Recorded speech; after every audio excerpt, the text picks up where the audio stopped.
ہے 84.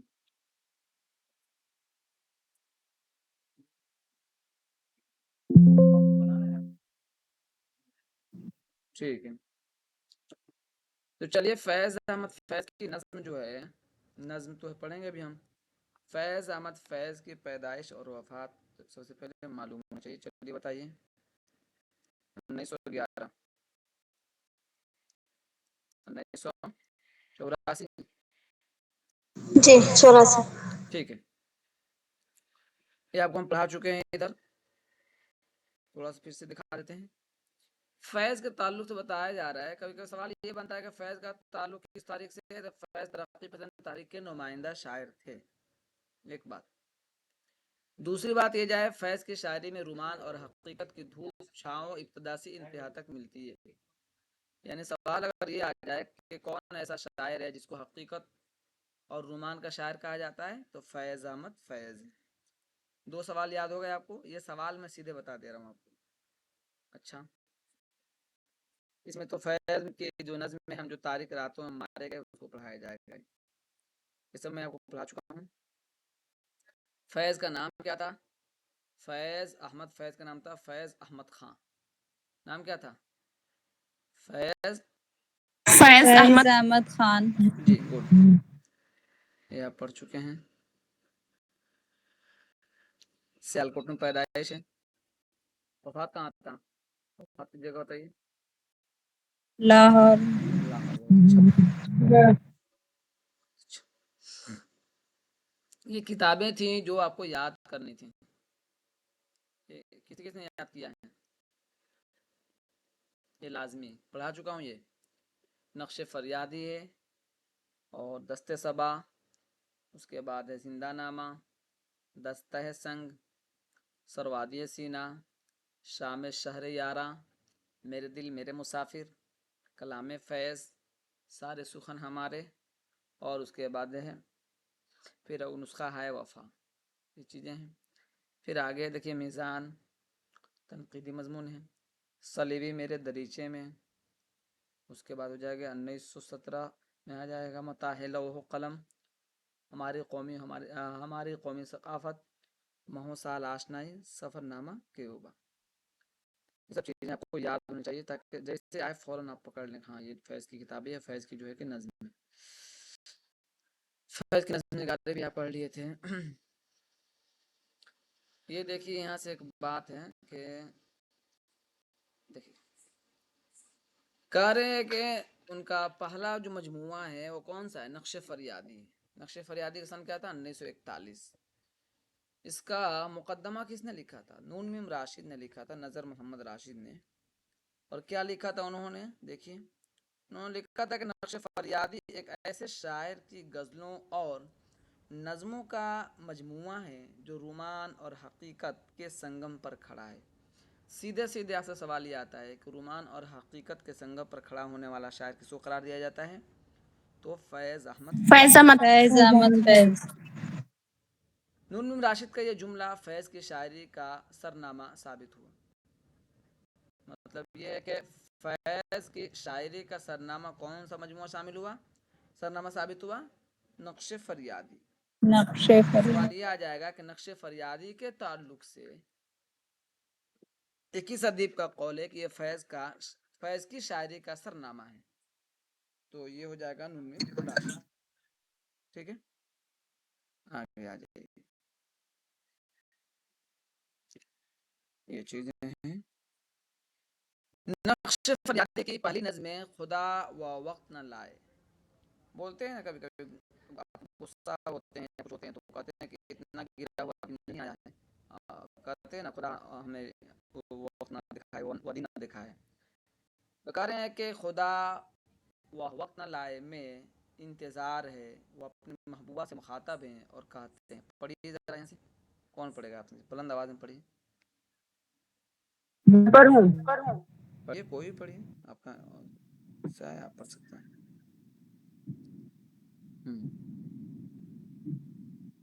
پڑھیے بلند آواز میں. خدا وہ وقت نہ لائے، آواز زور سے نہیں آ رہی. خدا وہ وقت نہ لائے تو آواز نہیں جا رہی ہے؟ آ رہی ہے. خدا وہ وقت نہ لائے کہ سوگوار ہو تو طویل راتوں میں تو بھی قرار کو ترسے.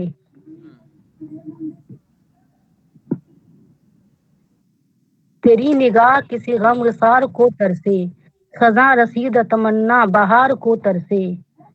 کوئی جبی نہ تیرے سنگے آستاں پہ جھکے، اور آخر میں خدا وہ وقت نہ لائے کہ تجھ کو یاد آئے.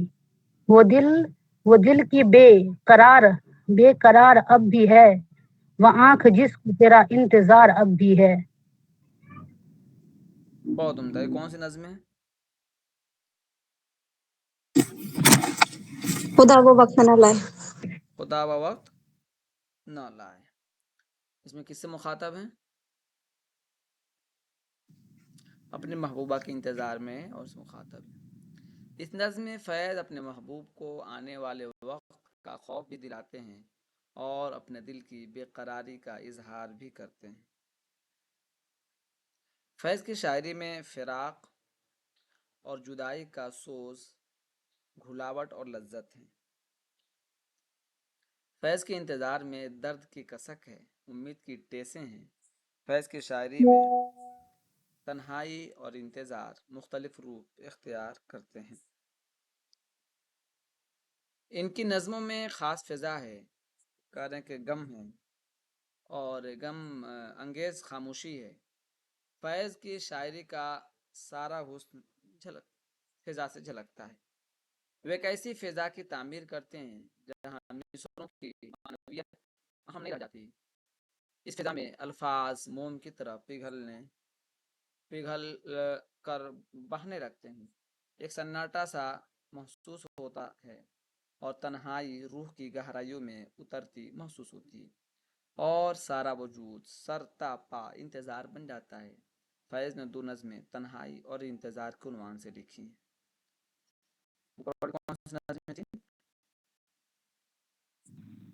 تنہائی اور انتظار. اوپر والا میں نے پوچھا اور ہے. انتظار. اوپر والا کون سی نظم خدا ہے؟ وہ وقت نہ لائے. خدا وہ خدا وقت وہ نہ وقت خدا نہ وہ لائے. وقت نہ لائے. خدا وہ وقت نہ لائے. ٹھیک ہے. اب ایک نظم انتظار. یہ سب چیزیں نظم آپ کو یاد کرنا ہے جہاں جہاں سے آ رہا ہے. دیکھیے انتظار میں کریں کہ انتظار میں وہی اشتیاق ہے جو ہر شاعر کو اپنی محبوبہ کا ہوتا ہے. اس نظم میں وہ کوئی خاص فضا نہیں بنا سکے، صرف اپنے عام احساسات کا اظہار کرتے ہیں. جو حسرتیں تیرے غم کی کفیل ہیں پیاری، ابھی تلک میری تنہائیوں میں بستی ہیں. طویل راتیں ابھی تک طویل ہیں پیاری، اداس آنکھیں ابھی انتظار کرتی. یہ نظم کون سی تھی؟ تنہائی. انتظار. انتظار. یہ نظم کون سی ہے؟ اتنی اچھی نظم ہے، اتنے اچھے غزل. نوجوان ہیں سب، بوڑھے تھوڑی ہیں، بوڑھیا تھوڑی ہو گئی ہیں. زندگی جہاں دیکھو، جہاں ہنسنے موقع ملے، تھوڑا لگے کہ ہاں بات ہو رہی تو وہاں تعینات رہیے. اب بلا وجہ کے کوئی فوش بات تو ہو نہیں رہی، ادب کا حصہ ہے. مریل قدر کیوں رہتے ہیں؟ اپنے اسکول میں حصہ نہیں لیتے ہیں کب بیت بازی وغیرہ میں، اشعار میں، مشاعرے میں؟ تو لگے کہ ہاں نظم تنہائی پڑھی آپ میں سے کوئی ایک بلند آواز میں. اب سب سو جاؤ، بولنا مت. نظم تنہائی معنوی اور فنی اعتبار سے فیض کی اہم نظم ہے. یہ نظم داخلیت کا اظہار ہے. یہ نظم آرتھر سائمن کی یا ہارڈی کی نظم کی یاد دلاتی ہے. شاعر کیا اپنے اصل لفظ ہی چھوڑ دیا. آرتھر سائمن کی بروکن ٹرسٹ. بروکن پریا ہارڈی کی نظم مطلب دا بروکن اپائنٹمنٹ کی یاد دلاتی ہے. شاعر کا سارا وجود سمٹ کر انتظار کے نقطے پر مرکوز ہے. خفیف آہٹ پر وہ چونک اٹھتا ہے، اسے اپنے محبوب کے قدموں کی کمی آہٹ کا دھوکہ ہوتا ہے. قدموں کی امید کمی نہیں ہے، قدموں کی آہٹ کا دھوکہ ہوتا ہے. اچھا، قدموں کی آہٹ کا دھوکہ ہوتا ہے. امید و بیم بیم کی کیفیت ہے، امید کی لو ٹمٹما رہی ہے، پھر وہ بھڑک اٹھتی ہے اور پھر بجھ جاتی ہے، پھر کوئی یاد دل زار نہیں، کوئی نہیں راہر راہ رو ہوگا، راہ رو ہوگا کہیں اور چلا جائے جائے گا، ڈھل چکی رات بکھرنے لگا تاروں کا غبار، لڑکھڑانے لگے ایوان ہوتا ہے ایوانوں میں، اچھا ایوانوں ایوانوں میں خوابیدہ خوابیدہ چراغ چراغ، سو گئی راستہ تک تک کہ ہر ایک راہ گزر، اجنبی خاک نے دھندلا دیے قدموں کے سراغ، گل کرو شمع بڑھا دو میں و مینا و ایاغ، اپنے بے خواب کواڑوں کو مکفل کر لو، کواڑ ہوتے ہیں، کواڑی بند کرنا بولتے ہیں بھوجپوری میں، اچھا کواڑوں کو مکفل کر لو، اب یہاں کوئی نہیں آئے گا، کر اپنے بے خواب کواڑوں کو مکفل کر لو، اب یہاں کوئی نہیں آئے گا، جس سے آپ کا تعلق ہے، جس سے آپ کا دل لگتا ہے، اسے ایک امید رہتی ہے، آپ اسی کو بولتے بھی ہو، لاکھ منع کرنے کے بعد آپ کو لگتا ہے کہ غصہ آتا ہے، اب نہیں بات کریں، ہٹاؤ، مارو بلاؤ، پھر کر لیتے ہیں، ایک بے حیا پن ہو جاتا ہے، انسان ہو جاتا ہے نہیں ہو جاتا ہے، لیکن اس بے حیا پن میں بھی ایک لذت ہوتی ہے، خاموش رہو، ایسا کہ کوئی کسی کو جان جائے گا، باتیں بیان کرنے میں کیا دقت ہے، بولو یہ بات صحیح ہے غلط، یا میسج کرو،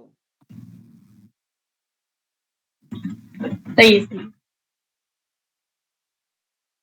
عجیب ہے سب ہے، کچھ بھی بیان کرتے جائے گا، کان نہیں کان میں نا جو نہیں رینگنے والی ہے، تو یہ باتیں ہیں۔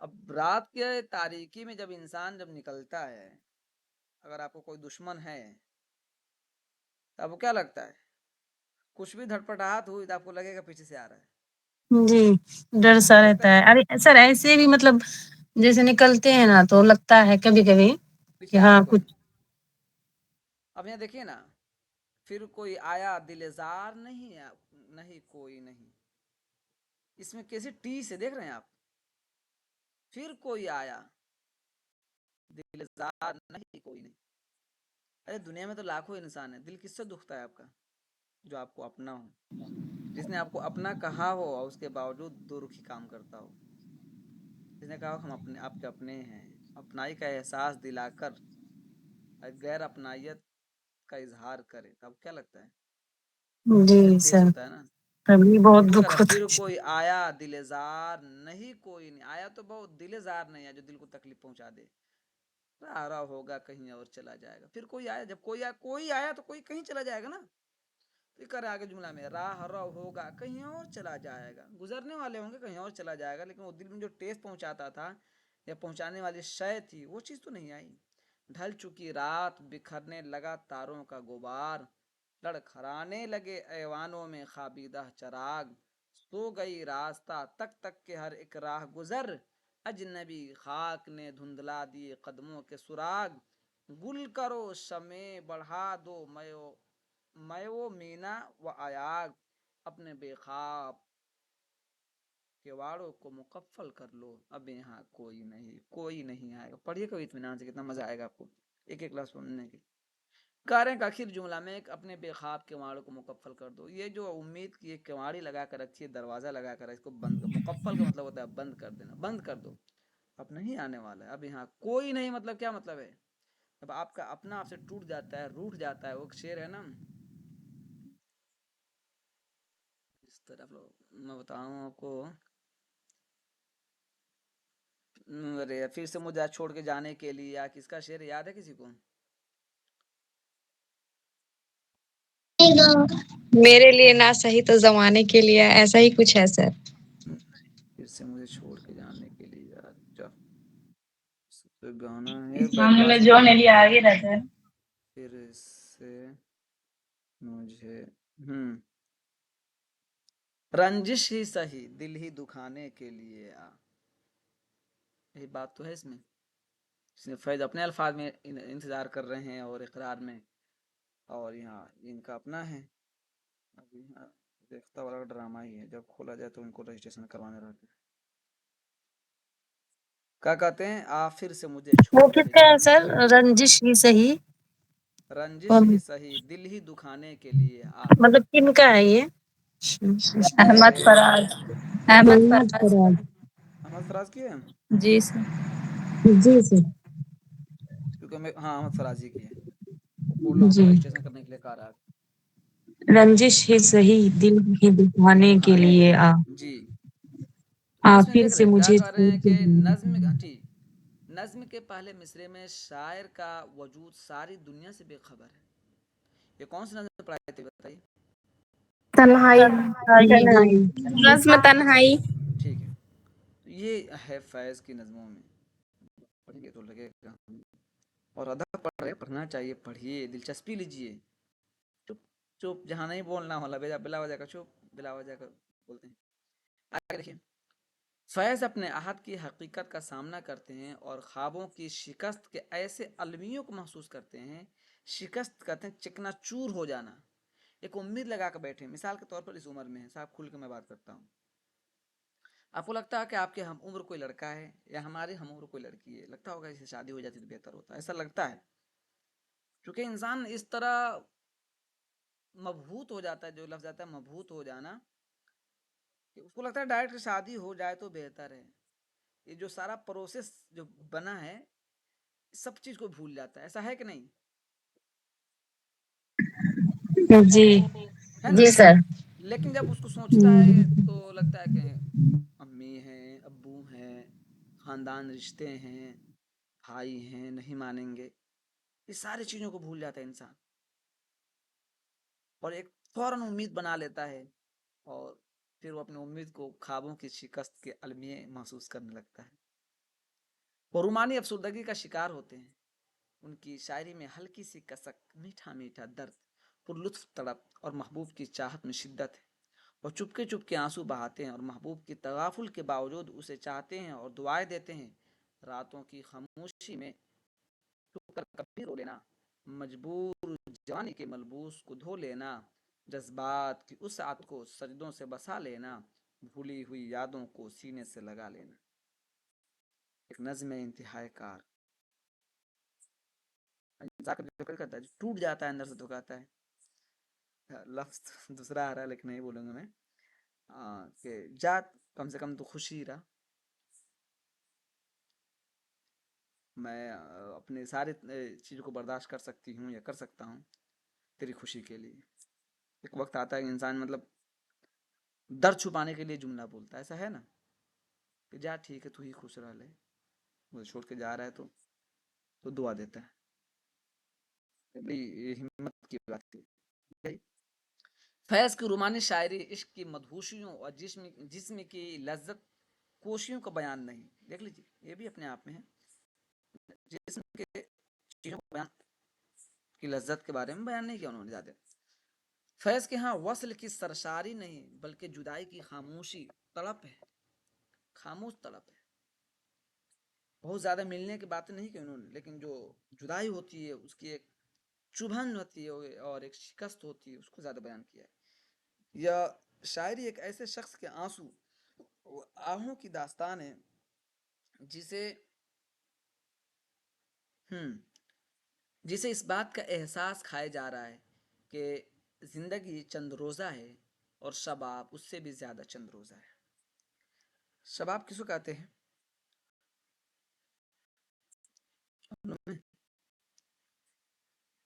یہ شعر پڑھیے کوئی آپ میں سے ایک. میں بڑھتی ہوں. پھول آپ پڑھ لاکھوں چکی ہو برس نہیں رہتے. ثانیہ، آپ پڑھ چکی پھول ہو، لاکھوں برس نہیں رہتے. کسی اور کو پڑھنے دو. جلدی پڑھیے، کوئی اور جلدی پڑھو. سر ہم پڑھتے ہیں. پڑھیے میں پڑھتی ہوں. پڑھیے. پھول لاکھوں برس نہیں رہتے، وہ گھڑی اور ہے بہار شباب. وہاں نہیں دو ہے، گھڑی اور ہے بہار شباب. دو جی گھڑی اور ہے بہار شباب. جی بس. تو یہ سرود شبانہ ایک نظم ہے ان کی فیض کی. اس سے انہوں نے لیا کہ پھول لاکھوں برس نہیں رہتے، دو گھڑی اور ہے بہار شباب. انسان کا تھک رہتا ہے اپنا، کیا کہتا ہے چلو زندگی ہمیشہ کے لیے تھوڑی ہے، تم کو جانا ہے تو جا، ایک آتا ہے نا، کہہ رہے کہ زندگی چند روزہ ہے، بات تو بالکل صحیح ہے، اور اس پر بڑی بات یہ ہے کہ شباب اور بھی چند روزہ ہے۔ اس جملہ کو انہوں نے کیوں مینشن کیا ہے، کیوں اس کو مطلب تضمین کی اس بات کی؟ یہ جو محبت کا جو بھوت ہے نا، یہ بھوت صرف جوانی تک رہتی ہے، کہیں نہ کہیں انسان جو ہے کہ اس عمر میں 18 سے 30 تک ایک دم ہر چیز قربان کرنے کے لیے تیار رہتا ہے اور بالکل مبہوت رہتا ہے۔ تو یہ جوانی کا ایام ہے، اس میں سوچ بوجھ کچھ کام نہیں کرتا ہے، کسی کی نصیحت کچھ بھی نہیں، نصیحت صرف اپنی اور اپنے دل کی مانی جاتی ہے۔ اس عمر میں کچھ نہیں سنائی دے گا۔ زندگی کا سب سے بیکار وقت ہوتا ہے۔ زندگی کے سب سے اچھے وقت ہوتے ہیں، بیکار نہیں۔ بیکار دونوں ہوتے۔ بیکار تو ہم نہیں مانتے، ہم کہتے ہیں زندگی کے سب سے بہتر ایام، دیکھیے بہتر زندگی ہوتے ہیں۔ مطلب ہر پہلو کے پازیٹیو اور نیگیٹو دونوں ہوتے ہیں۔ مائی بند کر لیجیے، یہ وہ ایام ہوتے ہیں جس میں آپ کسی کے محتاج نہیں ہوتے ہیں، سمجھ گئے آپ؟ یہ وہ ایام ہوتے ہیں زندگی کے جس میں آپ کود سکتے ہیں، کھیل سکتے ہیں، توڑ سکتے ہیں اپنے مصائب کو، اور اپنی زندگی میں خوشیاں بھر سکتے ہیں۔ زندگی میں جو چاہیں وہ کر سکتے ہیں آپ، ان عمر میں کسی کا محتاج نہیں ہوتے ہیں۔ لیکن وہ بچپن کا زمانہ ہوتا ہے جس میں والدین کے محتاج ہوتے ہیں، اور بڑھاپے کا زمانہ ہوتا ہے جس میں بچوں کے محتاج ہوتے ہیں۔ ایسا ہے یا نہیں؟ تو زندگی کے سب سے اچھے ایام یہ۔ اب مثال کے طور پہ آپ کے پاس پیسے ہیں بہت زیادہ، ان پیسوں کو آپ آگ جلانے کے لیے استعمال کر لیجئے، تو اس میں پیسے کیا غلطی ہے؟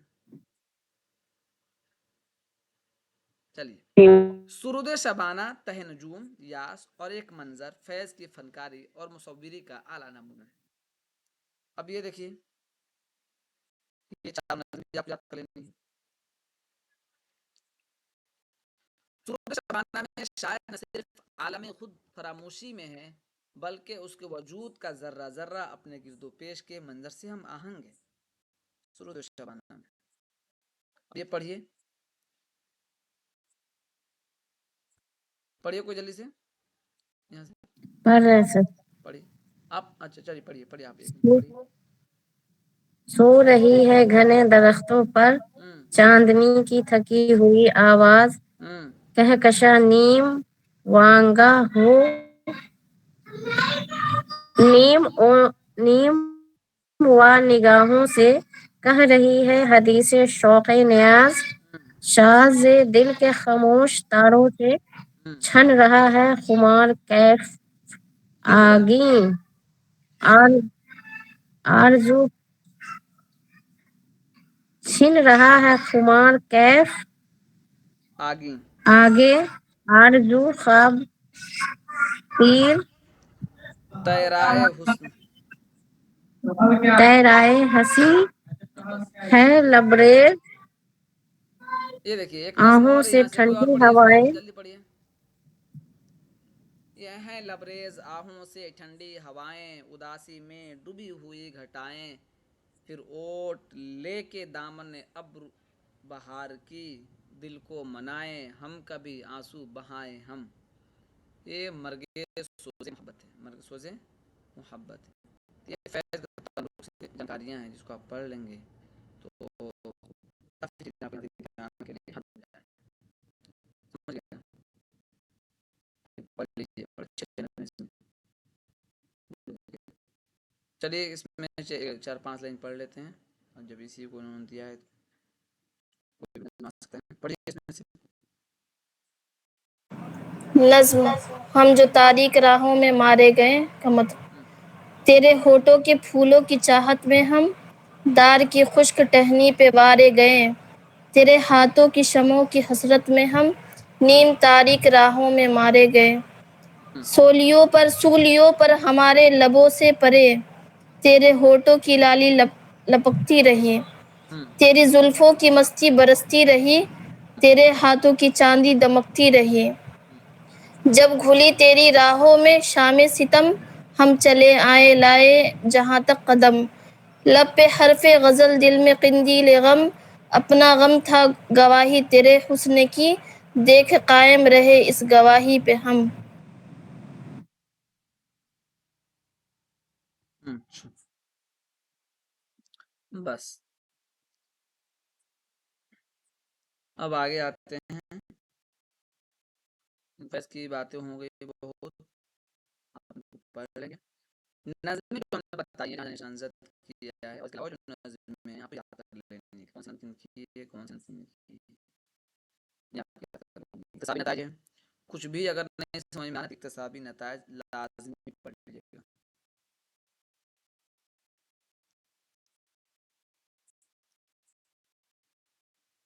لازمی اس کو پڑھ لیجیے، یہ پورے سبق کا خلاصہ اس میں یہ نوٹ ہی ہے۔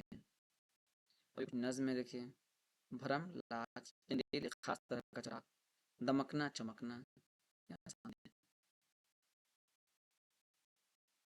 کچھ کتابیں ہیں اس کو بھی آپ کیا کر سکتے ہیں، فیض احمد فیض تنقیدی جائزہ، فیض احمد فیض عکس اور جہتیں شاہد ماہلی کیے، فیض نمبر فن اور شخصیت صابر دت مرتب ہیں، فیض نمبر شبستان دہلی،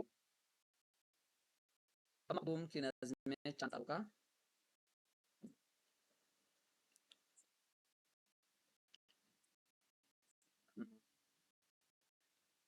پڑھیے یہاں سے جلدی سے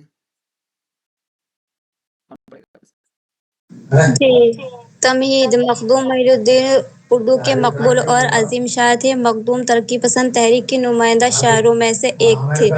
انہوں نے جاگیردارانہ نظام کے خلاف جدوجہد کی۔ اس اکائی میں آپ مخدوم محی الدین کے حالات زندگی، ان کے ادبی کارنامے اور نظم چاند تاروں کا بن کے متن کے ساتھ اس تجزیے کا بھی مطالعہ کریں گے۔ ٹھیک ہے، اس میں تین باتیں آپ کو یاد کرنی۔ نمبر ایک، مخدوم کا تعلق کس تاریخ سے ہے بتائیے؟ ترقی پسند تحریک سے۔ ترقی پسند جی دوسری بات یا دوسرا سوال یہ آ جائے گا کہ کس نظم نگار نے جاگیردارانہ نظام کے خلاف آواز بلند کی؟ مخدوم محی الدین۔ تیسری بات، چاند تاروں کا بن کس کی نظم ہے؟ مخدوم محی الدین کی۔ چلیے پڑھیے یہاں سے۔ جی، مخدوم محی الدین کے حالات زندگی۔ ابو سید محمد مخدوم محی ابو الدین سعید، خضری اطمینان سے پڑھیے، اطمینان سے پڑھیے۔ ابو سعید ہاں محمد مخدوم محی الدین خضری 4 فروری 1908 کو قصبہ محین الدین ہوگا یا محین الدین ہوگا نا؟ کیا؟ محین الدین بول رہی ہیں؟ محی الدین، محی ابو الدین سعید محمد مخدوم محی الدین، میم پر پیش، محی الدین محض 4 محی فروری الدین، محی الدین۔ محی الدین 1908 کو قصبہ اندرول ضلع میدک میں پیدا ہوئے۔ یہ سوال آ مخدوم کے چکا ہے ایک والد کے مرتبہ، ضلع میدک کا تعلق کس سے ہے؟ مخدوم محی الدین سے۔ چلیے مخدوم کے والد کے بیان کے مطابق ان کی پیدائش موسیٰ ندی کے مشہور تغیانی کیا؟ والدہ کی یہ والد ہے۔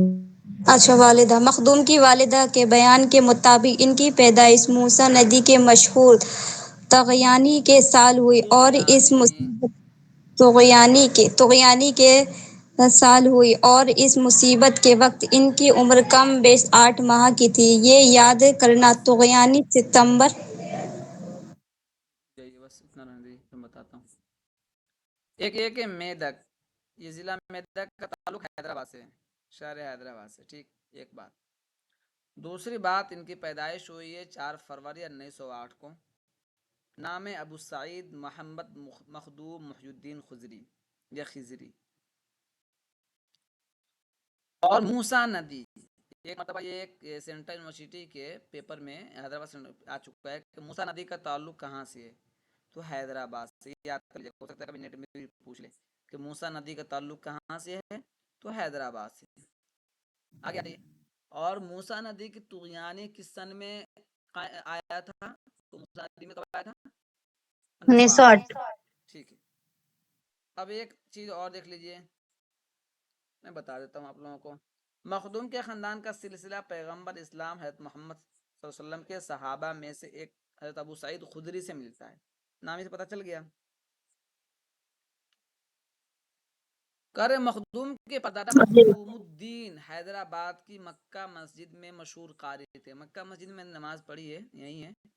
آپ کو کبھی موقع ملے تو آئیے گھر والوں کے ساتھ, یا پڑھنے کے لیے حیدرآباد جانا چاہتے ہیں تو آئیے, فارم نکلا ہوا ہے, بھریے, ایڈمیشن لیجیے. مخدوم کے نانا سید جعفر علی 1857 کی قومی جنگ آزادی کے دوران دہلی سے دکن منتقل ہوئے اور ضلع میدک میں سکونت اختیار کی. آپ کو جانا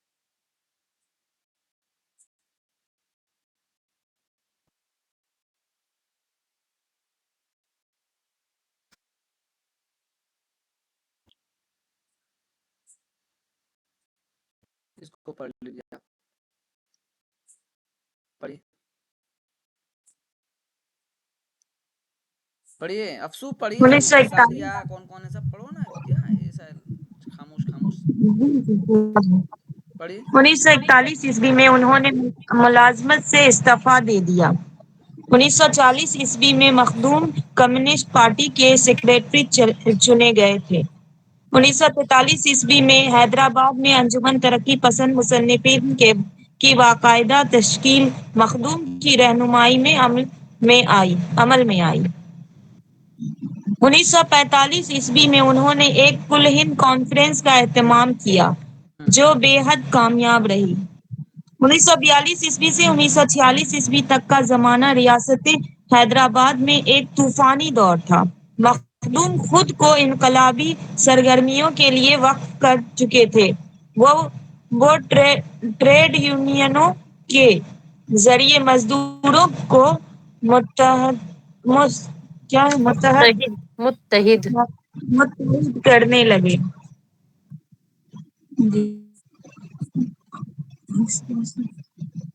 کیا ہوا؟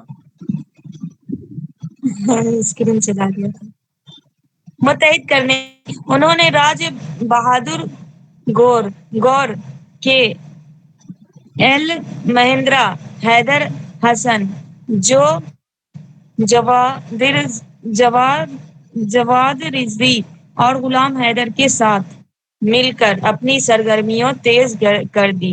1946 عیسوی کو کل حیدرآباد ٹریڈ یونین کانگریس کا قیام عمل میں آیا.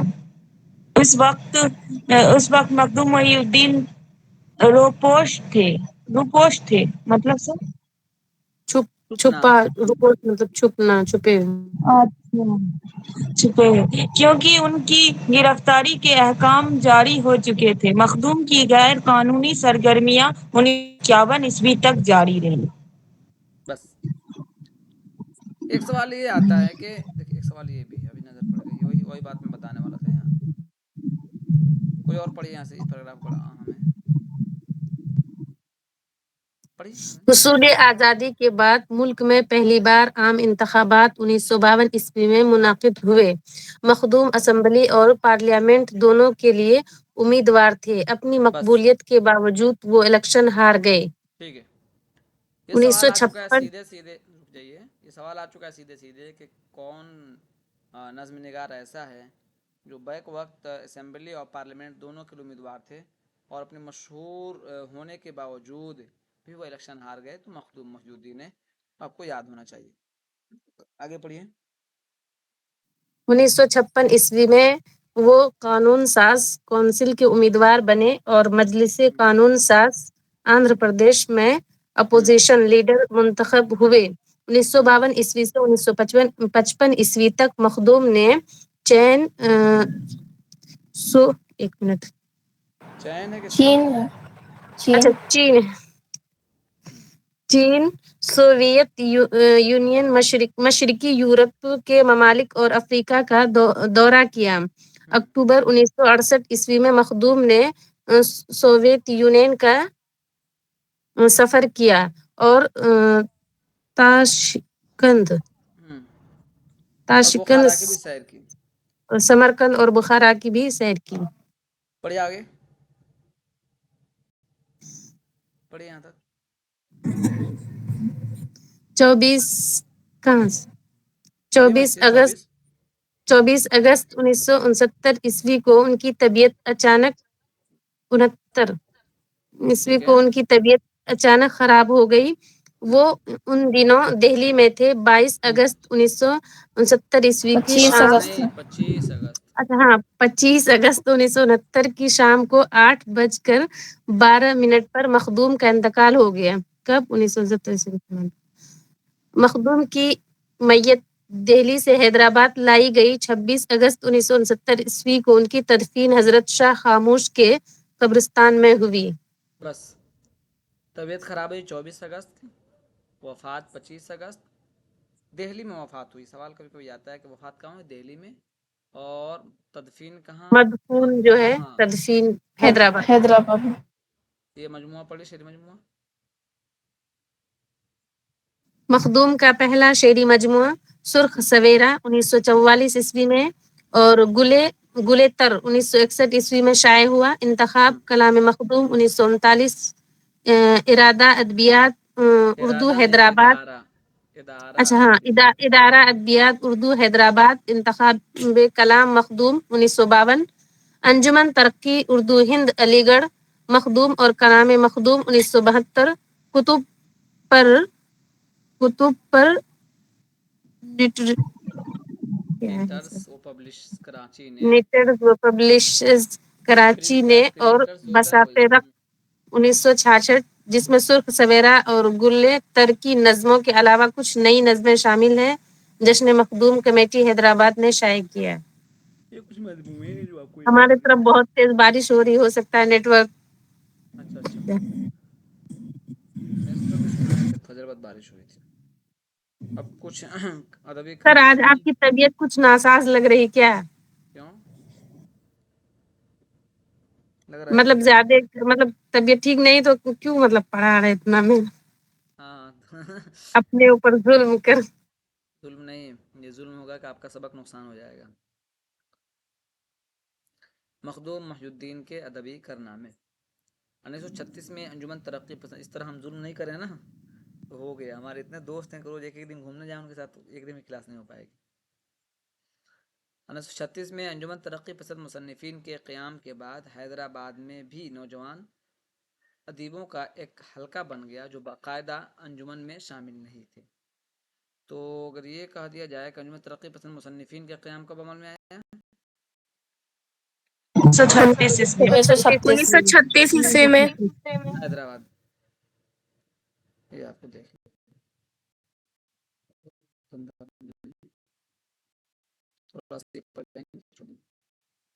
نظم نگاری کی خصوصیات. نظم نگار کی خصوصیات. عشقیہ و رومانی شاعری. مخدوم کی شاعری کی ابتدا 1923 عیسوی کو 1923 عیسوی کے لگ بھگ ہوئی جب وہ جامعہ عثمانیہ میں BA کے طالب علم تھے. مخدوم فطری شاعر تھے. ان کا فن اکتسابی نہیں وجدانی تھا. انہوں نے کسی استاد سے اصلاح نہیں لی، علم و عروض سے باقاعدہ واقفیت حاصل نہیں کی. ان کی پہلی نظم پیالہ دوشالہ ہے. مخدوم کی یہ نظم کافی مقبول ہوئی. پہلی مطبوعہ نظم طور ہے جو پیلا دوشا.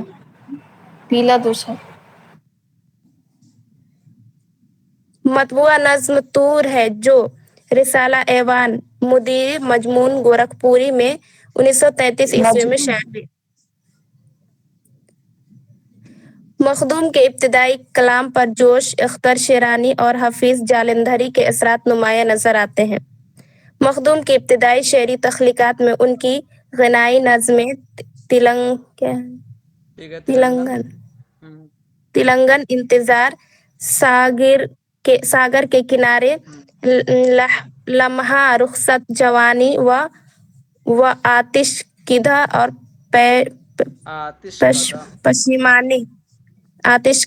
پشیمانی قابل ذکر ہے. ساگر کے کنارے میں شاعر نے نیند سے بیدار ہوتے ہوئے ایک گاؤں کی منظر کشی کی ہے. تلنگن میں مخدوم نے گاؤں کی کم عمر حسینہ کی تصویر کھینچی ہے. وہ اس لڑکی کو دختر یا پاکیزگی اور دشت کی نہیں دختر یعنی دختر پاکیز طرز دختر پاکیزگی اور دشت کی خود کیا ہے خود خرد و کلی کہتے ہیں. خرد و دشت کلی کی کہتے خرد و کلی. دختر پاکیزگی اور دشت کی خرد و کلی کہتے ہیں. ٹھیک ہے. یہ نظمیں ہیں، یاد کرنا. وہ کس کی نظم ہے؟ مخدوم کی. جمانے کس کی نظم ہے؟ مخدوم کی.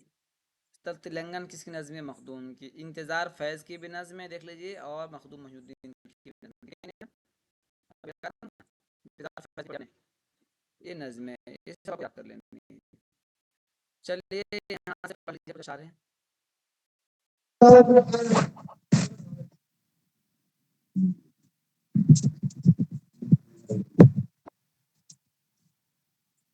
پڑھو کوئی جلدی.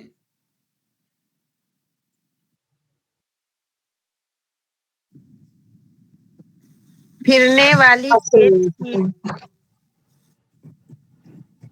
والی کھیت کی مینڈوں پہ بل کھاتی ہوئی، نرم و شعری قہقہوں کے پھول برساتی ہوئی، کنگوں سے کھیتی اوروں سے کنگو نہیں لکھا ہے، شرماتی دیکھ ہوئی، لو. اجنبی کو کنگنوں دیکھ سے کھیلتی اوروں سے شرماتی ہوئی. کنگنوں سے کھیتی اوروں سے شرماتی ہوئی، کھیلتی اجنبی کو دیکھ کر خاموش مت ہو گائے خاموش. جا ٹھیک ہے. ہاں خاموش مت ہو گائے جا ہاں تلنگن گائے جا، بانکی تلنگن گائے جا. دختر پاکیزگی نہ آشیائے سیم و زر دشت ناشنائے سیم و زر. نہ آشنائے سیم و زر دشت کی خود رو کلی، تہذیب نو سے بے خبر. تیری خس کی جھوپڑی پر جھک پڑے سب بام و در. بام و در. اس طرح اور جتنے نظمیں ہیں سب آپ کو یاد کر لینی ہے. مطلب ان کی جتنی نظمیں ہیں گلتر آپ نے اوپر پڑھ لیا، 161 میں چھائے ہوا سب آپ کو یاد لیں. جیسے ایک نظم ہے یہاں دیکھیے.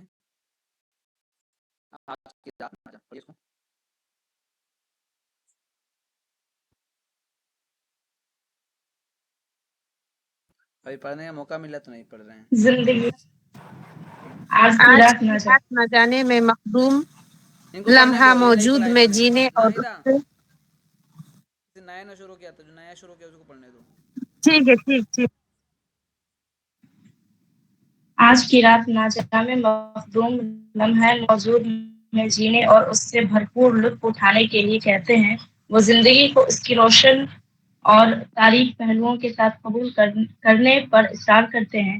وہ کہتے ہیں زندگی لطف بھی ہے، زندگی آزار بھی ہے، ساز و آہنگ بھی، زنجیر کی جھنکار بھی ہے. زندگی دید بھی ہے، حسرت دیدار بھی ہے، زہر بھی، آب حیات، لب و خسار بھی ہے. آج کی رات نہ جا. ٹھیک ہے. اس طرح ایک نظم ہے ان کی رقص، محبت کی طرف منسوب ہے. ٹھیک ہے.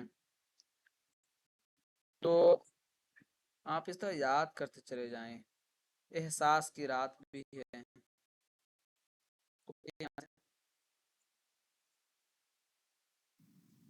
نظم احساس کی رات میں ایک خوف ہے کہ وہ کہیں محبت سے محروم نہ ہو جائے، کیونکہ ہوش کی یلغار ہے، ہوش نہیں، دھماکے اور بگولے ہیں.